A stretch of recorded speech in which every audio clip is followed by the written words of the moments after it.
स्वतंत्रता दिवस की हार्दिक शुभकामनाएं। आप देख रहे हैं इंडिया न्यूज, आपके साथ मैं सृष्टि मिश्रा। बड़ी खबर के साथ बुलेटिन की शुरुआत करेंगे। भूकंप से थराया इंडोनेशिया का फ्लोरेस द्वीप। जी हां, 7.7 तीव्रता का भूकंप आया है। 20 लोगों की मौत की खबर है। भूकंप के बाद कई आफ्टर शॉक्स भी वहां पर हुए, जहां सुनामी की चेतावनी जारी कर दी गई है। 3 मीटर तक लहरों का खतरा बढ़ गया है।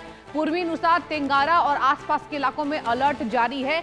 तटीय इलाकों में दहशत का माहौल है। प्रशासन की निगरानी लगातार बढ़ी हुई नजर आ रही है। इंडोनेशिया एक बार फिर से भीषण भूकंप से दहल उठा है। देश के फ्लोरेस द्वीप में 7.7 तीव्रता के भूकंप आए हैं, जहां बता दें आपको भारी तबाही मची हुई नजर आ रही है। शुरुआती जानकारी के मुताबिक प्राकृतिक आपदा में कम से कम 20 लोगों की मौत की खबर है, जबकि बड़ी संख्या में लोग घायल बताए जा रहे हैं। भूकंप के तेज झटकों से कई इमारतों को नुकसान पहुंचा दर्शकों और लोगों में दहशत का माहौल है। भूकंप के बाद लगातार कई आफ्टर शॉक्स भी महसूस किए गए हैं, जिससे लोगों की चिंता और बढ़ गई है। स्थिति की गंभीरता को देखते हुए प्रशासन और आपदा प्रबंधन एजेंसियां हाई अलर्ट पर हैं। भूकंप के बाद सुनामी की चेतावनी भी जारी की गई है। विशेषज्ञों ने समुद्र में 3 मीटर तक ऊंची लहरें उठने की आशंका जताई है, जिसके बाद पूर्वी नुसा तेंगारा आसपास के तटीय इलाकों में अलर्ट जारी कर दिया गया है। स्थानीय प्रशासन लोगों को सुरक्षित स्थानों पर पहुंचाने और समुद्र तट से दूर रहने की सलाह दे रहा है। इंडोनेशिया दुनिया के सबसे सक्रिय भूकंपीय क्षेत्रों में शामिल है और यहां अक्सर भूकंप तथा ज्वालामुखीय गतिविधियां होती रहती हैं। लेकिन इस बार आए शक्तिशाली भूकंप ने एक बार फिर आपदा प्रबंधन तंत्र की चुनौती बढ़ा दी है। राहत बचाव कार्य युद्ध स्तर पर जारी है, जबकि प्रभावित इलाकों में नुकसान का आकलन किया जा रहा है। तटीय क्षेत्रों में रहने वाले लोगों के बीच सुनामी की चेतावनी को लेकर भय का माहौल है और प्रशासन लगातार हालात पर नजर बना के रखे हुए है और लोगों से सतर्क रहने की अपील कर रहा है। फिलहाल पूरे क्षेत्र में राहत और बचाव कार्य तेज कर दिए गए हैं। ये बड़ी खबर आपको बता रहे दर्शकों, लगातार भूकंप के तेज झटके आ रहे हैं और एक बार फिर से इंडोनेशिया दहल उठा है। इंडोनेशिया में भूकंप की जो तीव्रता है, जो रिक्टर स्केल पर इसकी फ्रीक्वेंसी है, ये 7.7 है। ये अत्यधिक होता है, क्योंकि जो दहशत फैलती है, जो नुकसान होता है, जो जान माल की क्षति होती है, वो तो 6.5 से ही होती है। और जिस तरीके से यहां पर दहशत फैली है, और इसी खबर पर मेरी संवाददाता आरजू सेठ जुड़ चुकी है। आरजू, देखिए, भूकंप की जो तीव्रता है वो 7.5 बहुत ज्यादा होती है और 7.7 की अगर बात करें, इसके पहले भी इंडोनेशिया की धरती कांपी, एक बार फिर से 7.7 रिक्टर स्केल पर देखिए अत्यधिक माना जाता है।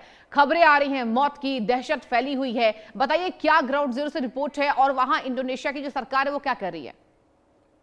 जी बिल्कुल, देखिए इंडोनेशिया के फ्लोरेस आइलैंड के तट पर शनिवार सुबह 7.7 तीव्रता का जो भूकंप है वो आया और देश के जो मौसम विभाग है उनकी तरफ से ये जानकारी जो है वो दी गई। फिलहाल भूकंप के झटके में अफरा तफरी जो है वो पूरे ही इलाके में मचा दी और अब तक 20 लोगों की मौत जो है वो हो चुकी है। फिर बाकी जो बचाव कार्य है वो भी चल रहा है। बचाव कर्मी जो है वो मलबे में कहीं ना कहीं जो लोग दबे हुए हैं उनको निकालने का प्रयास कर रहे हैं और काफी ज्यादा जो क्रिटिकल सिचुएशन जो है वो देखने को मिल रही है। ऐसे में अगर हम बात करते हैं तो सरकार भी कोशिश कर रही है कि जल्द से जल्द जो रेस्क्यू ऑपरेशन चलाया जा रहा है उसको पूरा किया जाए, लोगों को ज्यादा से ज्यादा मदद पहुंचाई जाए ताकि लोग इससे उभर पाए। देखिए लगातार ये सेस्मिक एक्टिविटीज जो है वो काफी ज्यादा देखने को मिल रही है इलाके में, जिसके बाद काफी ज्यादा तबाही जो है वो भी देखने को मिली और भूकंप का सेंटर ईस्ट नुसा तेगारा प्राप्त के मलबे से 36 किलोमीटर उत्तर पूर्वी में 15 किलोमीटर की गहराई में था। लेकिन देखिए क्योंकि 7.7 इसकी तीव्रता थी, काफी ज्यादा तेज भूकंप के झटके महसूस किए गए और भूकंप के झटके की वजह से जो इमारतें कमजोर थी वो ढह गई, जिसके बाद उस मलबे में दब के कई लोगों की मौत हो गई। 20 ये आंकड़ा है, लेकिन ये आंकड़ा बढ़ भी सकता है क्योंकि लगातार जो रेस्क्यू ऑपरेशन है वो चलाया जा रहा चलिए है। ठीक है आरजू, बहुत शुक्रिया आपका तमाम जानकारी हम तक साझा करने के लिए। और चलिए आगे बढ़ते हैं। समंदर के अंदर से उठे खौफनाक दैत्य ने इंडोनेशिया को थर्रा दिया। कुदरत का ऐसा भयानक तांडव कि गगनचुंबी इमारतें ताश की पत्तों की तरह ढह गई और सड़कें दो फाड़ हो गईं। धरती के भीतर हुए भयंकर विस्फोट के बाद अब समंदर में ऊंची ऊंची कातिल लहरों का खतरा मंडरा रहा है। तटीय इलाकों में चीख पुकार मची है। लोग जान बचाने के लिए ऊंची पहाड़ियों की तरफ भाग रहे हैं। चारों तरफ अफरा तफरी का माहौल है, खौफ है, तबाही का सन्नाटा है। कुदरत की इस महाप्रलय ने पूरे देश में हाहाकार मचा दी है। एक रिपोर्ट देखिए। इंडोनेशिया में कुदरत का महातांडव, कांप उठी धरती, मची भारी तबाही। समंदर में उठेगा मौत का तूफान। तटीय क्षेत्रों में अलर्ट जारी। गगनचुंबी इमारतें ढहीं, सड़कों पर दरारें, चारों तरफ हाहाकार और चीखें। जान बचाने को ऊंचे इलाकों की तरफ बदहवास भागे लोग। कुदरत का ऐसा भयानक रूप शायद ही किसी ने पहले देखा हो।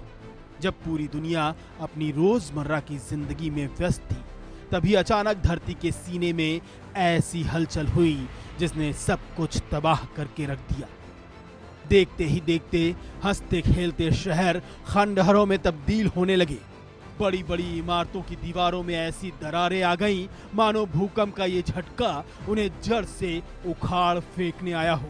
5 तस्वीरों में वो भयंकर तस्वीर आप देख सकते हैं। पहली तस्वीर में हॉल में बैठे लोग हिलकोरे मार रहे हैं, जैसे समुद्री तूफान में घिर गए हों। दूसरी तस्वीर में धार्मिक स्थल गिरता दिखाई दे रहा है। लोग जान बचाने के लिए भाग रहे हैं। हर तरफ हाहाकार मचा है। लोग चिल्ला रहे हैं, मदद के लिए पुकार रहे हैं, एक दूसरे को सावधान कर रहे हैं। तीसरी तस्वीर में भूकंप से मकान खंडहर में तब्दील होता दिख रहा है। भूकंप के कहर से एक बड़ी बिल्डिंग हवा में लटकी दिख रही है, जो कभी भी गिर सकती है। पांचवी और आखिरी तस्वीर तो और भयानक है। फ्लाईओवर के नीचे खड़े लोग भूकंप के साक्षात दर्शन कर रहे हैं। जान जोखिम में डालकर फ्लाईओवर के नीचे खड़े हैं।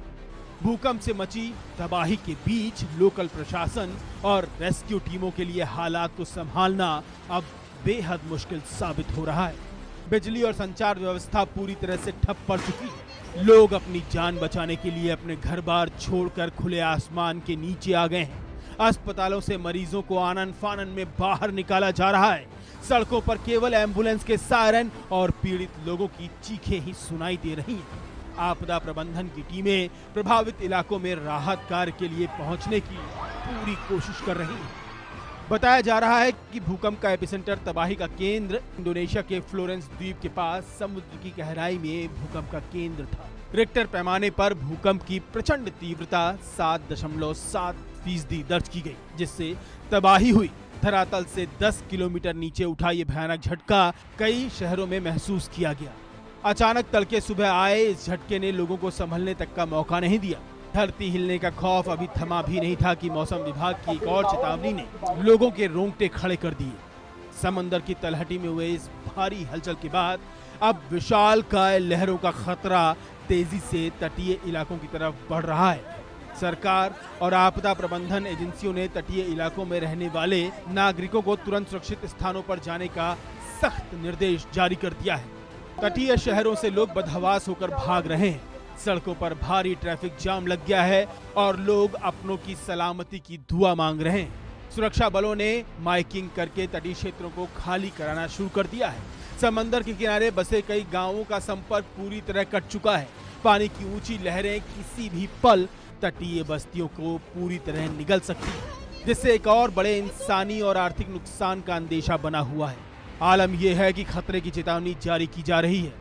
इंडोनेशिया में भयंकर सुनामी आने की प्रबल आशंका जताई जा रही है। तटीय प्रांतों ईस्ट नुसा तेंगारा समेत कई इलाकों में आपातकालीन अलर्ट घोषित कर दिया गया है।